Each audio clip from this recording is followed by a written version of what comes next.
Metroidvanias are a dime a dozen nowadays, and most of the ones that are released are mediocre at best.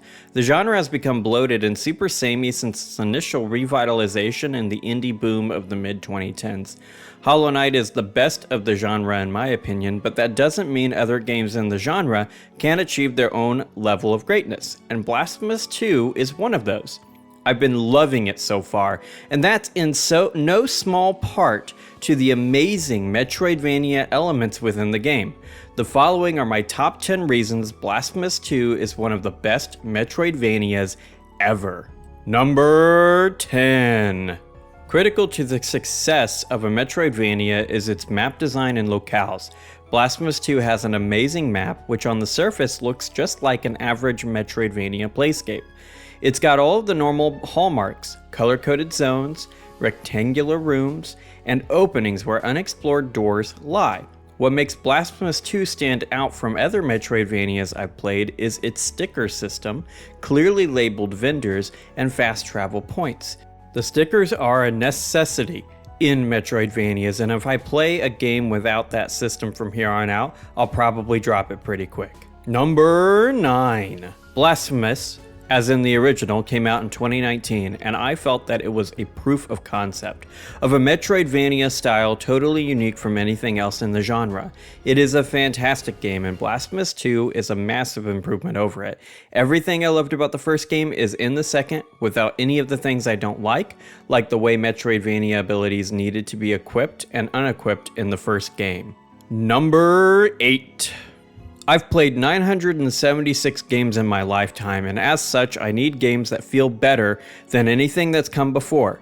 In my life, with my limited game time, this is essentially important. The game kitchen has shifted the typical Metroidvania design by tying abilities to weapons, giving the player a choice of what power they want to start with, something I'll dive deeper into later on this list.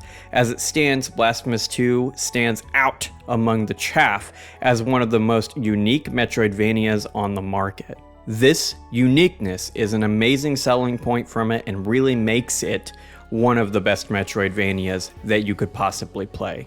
Number 7. Story isn't something exclusive to Metroidvanias, but that doesn't mean Metroidvanias don't need a good story.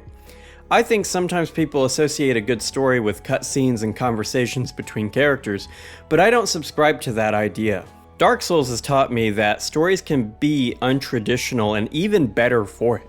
From Software-esque writing has a lot in common with poetry, with the story being only decipherable through the analysis of metaphor and symbolism.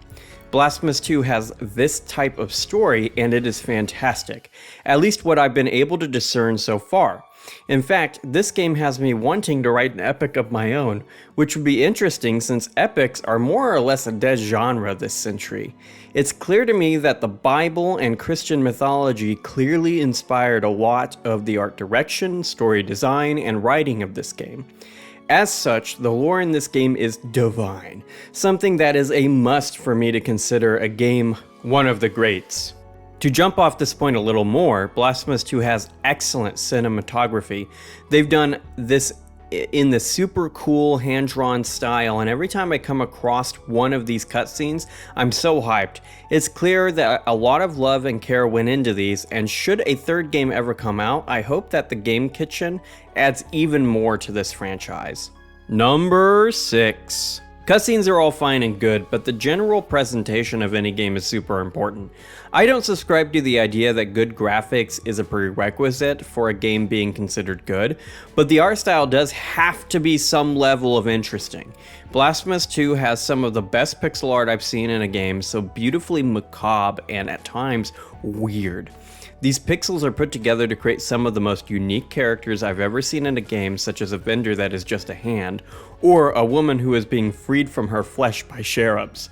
The first game also had this great style, and the sequel just doesn't disappoint. I really love that this was one of the elements that continued with the franchise. Number 5. Passive abilities matter in games. Being able to pick and choose passive abilities is a necessity to provide players with the ability to customize their play experience, and Blasphemous 2 takes the concept of equipable passives in a completely different direction. The way this works in Blasphemous 2 is through the figure carvings mechanic. Early on in the game, you'll meet a blind wood carver who will give you figures for specific items and who will give you more equipment slots in exchange for marks of contrition. The player can get a maximum of 8 equipment slots, each being paired with another for a total of 4 pairs. These pairs matter because 2 carvings can be comboed to achieve more powerful effects from each individual carving. This is super cool because it promotes experimentation with all of the possible combinations permitted by the system. I'm the type of gamer who refuses to look things up on my first playthrough of every game I play, and I think that's part of the reason I like this mechanic so much. As of yet, I've not come across a game that approaches passive abilities in this way. Number 4. Player customization is super important for me. It's not necessarily a deal breaker if a character can't be customized though. Super Metroid is a great example of this. In that game, everyone has the same Samus, and there isn't any ability to change the way she plays. The first Blasphemous game was pretty similar, albeit more in a modern way. Customization was limited in the first game, but in this sequel, customization is the name of the game. Throughout the game, you'll get 3 weapons: Veredicto, the Quirus Bell, Ruego Al Alba, the Blood Blade, and Sarmiento and Cantella, the Lightning Needle, and my personal favorite. Each of these weapons has a separate upgrade tree, which allows players to focus on whichever weapon they like the most. It is possible to max out all 3, but that's something that would take a long time, and through most of the game, the player will likely prioritize 1 or 2. Each of the weapons handle fundamentally differently, and I love all of them. I found that each one is great at countering different enemy types, and that means I'm constantly switching between them as I explore. I love when a game promotes the usage of all of their mechanics, and Blasphemous 2 does so. Number 3. Cool customizable passives and crunchy crushing weapons are nice, but they don't matter if the bosses in the game suck, and Blasphemous 2 has some fantastic bosses. As of right now, I've never beaten any of the bosses on my first attempt, and I love that each one took me a few attempts to beat. Each one of the bosses stands out as being truly unique, and I'm super excited to see what bosses are left in the game for me to experience. As of right now, Benedicta of the Confraternity of Endless Horizon is my favorite boss, and I hope to see an even better boss by the end of the game. Once I finish, I may even make a ranking of all of the bosses from best to worst if that's something you're interested in. Please leave a comment if so. Number 2. Every point I've made is a big plus as to why Blasphemous 2 is a fantastic game. Yet for it to be a great, fantastic Metroidvania, the exploration abilities are of paramount importance. As of right now, I have 5 traversal abilities, and I can identify one missing ability I'm still looking for. The classic double jump and midair dash are in here, as they should be, but Blasphemous 2 also has something different. When I think of Metroidvanias, I think of Hollow Knight, the Metroid series, and Symphony of the Night. Within all of these, the exploration abilities basically function as keys to be used to open pathways to new sections, whether that be a ground pound, a bat form, or a missile. Blasphemous 2's traversal abilities also do the same thing, because how else would you do it, but they do it in a better way. They do a better job at hiding that fact, and they combo together in interesting ways. Each weapon interacts with the environment in different ways. Sarmiento and Cantella allows people to zip through mirrors. Veredicto allows player to ring bells that will reveal platforms and liquefy metal doors. And Ruego Al Alba allows the player to dissolve flesh barriers permanently. Unlike most Metroidvanias, these abilities can be combined together in such a way where the player might need to use the bell ability into the mirror ability, finishing the section with Ruego Al Alba, while also using double jumps and dashes all throughout the middle. Really, I can't fully describe how cool some of the Metroidvania puzzles are, and how they really make me thirst to explore the map for more. For a Metroidvania to be one of the greats, you have to thirst. It has to generate that idea, that need, that hunger to crave more exploration, and Blasphemous 2 does so. And it's time for the penultimate entry, number 1.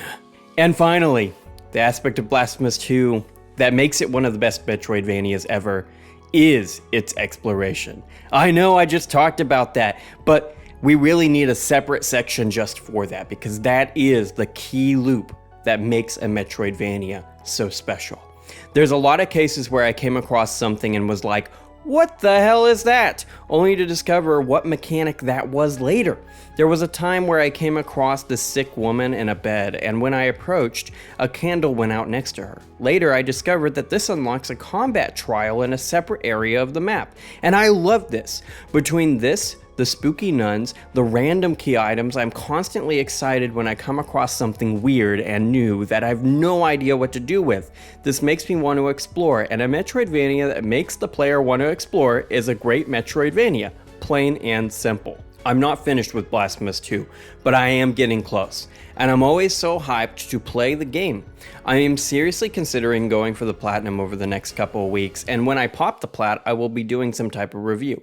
Until then, I'm gonna keep adding to my Blasphemous 2 Let's Play. If you'd like to check that out, the first episode is in the description below. And that's the video, guys. Have you been playing Blasphemous 2? What's your favorite Metroidvania? Let me know in the comments below, and if you liked what you saw, make sure to like, subscribe, and ding that bell for more really good rankings in the future. Regardless of what you choose to do, make sure you have a great day, gamers.